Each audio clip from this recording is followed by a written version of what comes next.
ಆತ್ಮೀಯ ವೀಕ್ಷಕರೇ, welcome to Aradhya TV. ನಾನು ನಿಮ್ಮ ಸುನೀಲ್ ಆರಾಧ್ಯ. ಬಂಧುಗಳೇ, ಇವತ್ತು ಜೂನ್ 25 ಇತಿಹಾಸದಲ್ಲಿ ನೆನಪಿಸಿಕೊಳ್ಳಬೇಕಾದಂತಹ ದಿನ. ಕಾರಣ, ದಿವಂಗತ ಮಾನ್ಯ ಮಾಜಿ ಪ್ರಧಾನಿಗಳಾದಂತಹ ಇಂದಿರಾ ಗಾಂಧಿರವರು ಇಡೀ ಸಂವಿಧಾನವನ್ನು ಅಮಾನತಿನಲ್ಲಿಟ್ಟು ಪ್ರಜಾಪ್ರಭುತ್ವಕ್ಕೆ ಅಂಕುಶ ಹಾಕಿದ ದಿನ. ಅಂದರೆ ತುರ್ತು ಪರಿಸ್ಥಿತಿ, ಎಮರ್ಜೆನ್ಸಿ ಎನ್ನುವ ಸರ್ವಾಧಿಕಾರತ್ವ ಘಟನೆ ಶುರುವಾದ ಕರಾಳ ದಿನ ಜೂನ್ 25. ಈ ಕರಾಳ ದಿನದ ಕುರಿತಂತೆ, ಆ ಪರಿಸ್ಥಿತಿಯ ಭೀಕರತೆಯ ಕುರಿತಂತೆ ಭಾಜಪಾದ ಜಿಲ್ಲಾ ಕಾರ್ಯದರ್ಶಿಗಳು ಮತ್ತು ಚಿಂತಕರು ಆದಂತಹ ಶ್ರೀಯುತ ಕೊಂಡೇನಹಳ್ಳಿಯ ಮುರಳೀರವರು ತಮ್ಮ ಅಭಿಪ್ರಾಯಗಳನ್ನು ಹಂಚಿಕೊಂಡಿದ್ದಾರೆ. ಈ ದಿನ ಸ್ವತಂತ್ರ ಭಾರತದ ರಾಜಕೀಯ ಇತಿಹಾಸದಲ್ಲಿ ಅತ್ಯಂತ ಕರಾಳ ದಿನ ಅಂದ್ರೆ ತಪ್ಪಾಗ್ಲಾರ್ದು. ಏನು ಈ ದಿನ ಅಂದ್ರೆ ಜೂನ್ 25. ಈ ದಿನವನ್ನ ನಾವು ಇಡೀ ದೇಶಾದ್ಯಂತ ಒಂದು ಕರಾಳ ದಿನ, ಈ ದೇಶದ ಒಂದು ಸಂವಿಧಾನವನ್ನ ಅಮಾನತಿನಲ್ಲಿ ಇಟ್ಟಂತ ದಿನ, ಹಾಗೂ ಈ ದೇಶದ ಒಂದು ಪ್ರಜಾತಂತ್ರ ವ್ಯವಸ್ಥೆಯನ್ನ, ಪ್ರಜಾಪ್ರಭುತ್ವವನ್ನ ಕಗ್ಗೊಲೆ ಮಾಡಿದ ದಿನ.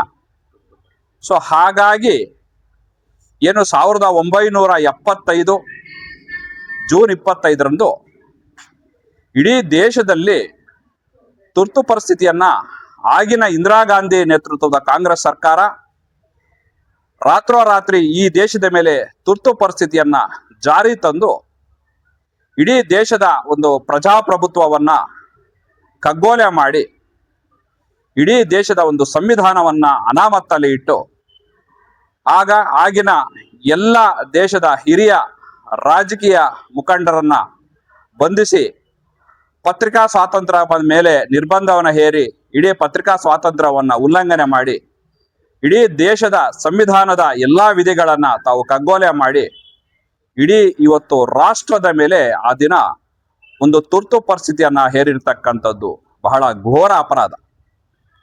ಯಾಕಂದ್ರೆ ಅಂದು ಉತ್ತರ ಪ್ರದೇಶದ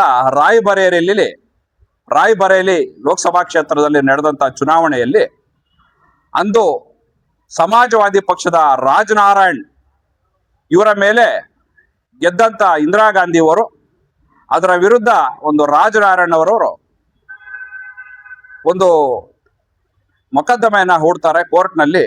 ಏನಂದ್ರೆ ಇಡೀ ಆಡಳಿತ ಯಂತ್ರ, ಹಿರಿಯ ಅಧಿಕಾರಿ ವರ್ಗ ಚುನಾವಣೆ ಅಕ್ರಮದಲ್ಲಿ ಶಾಮೀಲಾಗಿ ಅಕ್ರಮ ಚುನಾವಣೆಯನ್ನ ನಡೆಸಿ ಚುನಾವಣೆಯನ್ನು ಶ್ರೀಮತಿ ಇಂದಿರಾ ಗಾಂಧಿ ಅವರು ಗೆದ್ದಿದ್ದಾರೆ ಅಂತೇಳಿ ಒಂದು ಚುನಾವಣೆ ಅಪೀಲನ್ನ ಹೂಡ್ತಾರೆ. ಅದರ ವಿರುದ್ಧ ಒಂದು ಅಲಹಾಬಾದ್ ಹೈಕೋರ್ಟ್ ಒಂದು ಐತಿಹಾಸಿಕ ಒಂದು ತೀರ್ಪನ್ನ ಕೊಡ್ತದೆ. ಅಂದಿನ ಅಲಹಾಬಾದ್ ಹೈಕೋರ್ಟ್ನ ಮುಖ್ಯ ನ್ಯಾಯಾಧೀಶರಾಗಿದ್ದಂತಹ ಜಸ್ಟಿಸ್ ಜಗನ್ ಮೋಹನ್ ಲಾಲ್ ಸಿಂಗ್ ಇವರು ಒಂದು ತೀರ್ಪನ್ನ ಹೊರಡಿಸ್ತಾರೆ. ಹೌದು, ಇದರಲ್ಲಿ ಚುನಾವಣೆ ಅಕ್ರಮ ಆಗಿರೋದರಲ್ಲಿ ಸತ್ಯಾಂಶ ಇದೆ, ತಿರುಳಿದೆ. ಸೊ ಹಾಗಾಗಿ ಅವರ ಒಂದು ಶ್ರೀಮತಿ ಇಂದಿರಾ ಗಾಂಧಿ ಅವರವರ ನೇಮಕವನ್ನ ರದ್ದು ಮಾಡಿ ಅವರು 6 ವರ್ಷ ಯಾವುದೇ ಚುನಾವಣೆಗಳಲ್ಲಿ ಸ್ಪರ್ಧೆ ಮಾಡಬಾರ್ದು ಅಂತ ತೀರ್ಪನ್ನ, ಒಂದು ಐತಿಹಾಸಿಕ ತೀರ್ಪನ್ನ ಅಂದಿನ ಅಲಹಾಬಾದ್ ಹೈಕೋರ್ಟ್ನ ಮುಖ್ಯ ನ್ಯಾಯಮೂರ್ತಿಗಳು ತೀರ್ಪನ್ನ ನೀಡ್ತಾರೆ. ಆ ಸಂದರ್ಭದಲ್ಲಿ ಇಂದಿರಾ ಗಾಂಧಿ ಅವರು ಸುಪ್ರೀಂ ಕೋರ್ಟ್ಗೆ ಅಪೀಲನ್ನ ಹೋಗ್ತಾರೆ. ಸುಪ್ರೀಂ ಕೋರ್ಟ್ ಕೂಡ ಕೆಳಗಿನ ಆದೇಶವನ್ನು ಎತ್ತಿ ಹಿಡಿದು, ಆದರೆ ತಮ್ಮ ಲೋಕಸಭೆ ಸದಸ್ಯ ಸ್ಥಾನ ಹಾಗೆ ಇರ್ತದೆ, ತಮ್ಮ ಪ್ರಧಾನಮಂತ್ರಿ ಹುದ್ದೆ ಹಾಗೆ ಇರ್ತದೆ, ಆದರೆ ತಮಗೆ ಯಾವುದೇ ಮತದಾನದ ಹಕ್ಕು ಇರುವುದಿಲ್ಲ, ತಮಗೆ ಯಾವುದೇ ಸಾಂವಿಧಾನಿಕ ಹುದ್ದೆಯಲ್ಲಿ ಮುಂದುವರಿಯತಕ್ಕಂಥ ಅವಕಾಶಗಳಿಲ್ಲ ಅಂತ ಸುಪ್ರೀಂ ಕೋರ್ಟ್ ತೀರ್ಪನ್ನ ಕೊಟ್ಟಾಗ, ಏನು ಈ ದಿನ ಜೂನ್ 25 ಮಗ ತನ್ನ ಮಗನ ಒಂದು ಮಾತನ್ನ ಕೇಳಿ ಅಂದಿನ ದೇಶದ ರಾಷ್ಟ್ರಪತಿಗಳಾಗಿದ್ದಂಥ ಫಕ್ರುದ್ದೀನ್ ಆಲಿ ಅಹಮದ್ ಇವರ ಮುಖಾಂತರ ದೇಶದ ಸಂವಿಧಾನದ 352ನೇ ವಿಧಿಗೆ ತಿದ್ದುಪಡಿಯನ್ನ ತಂದು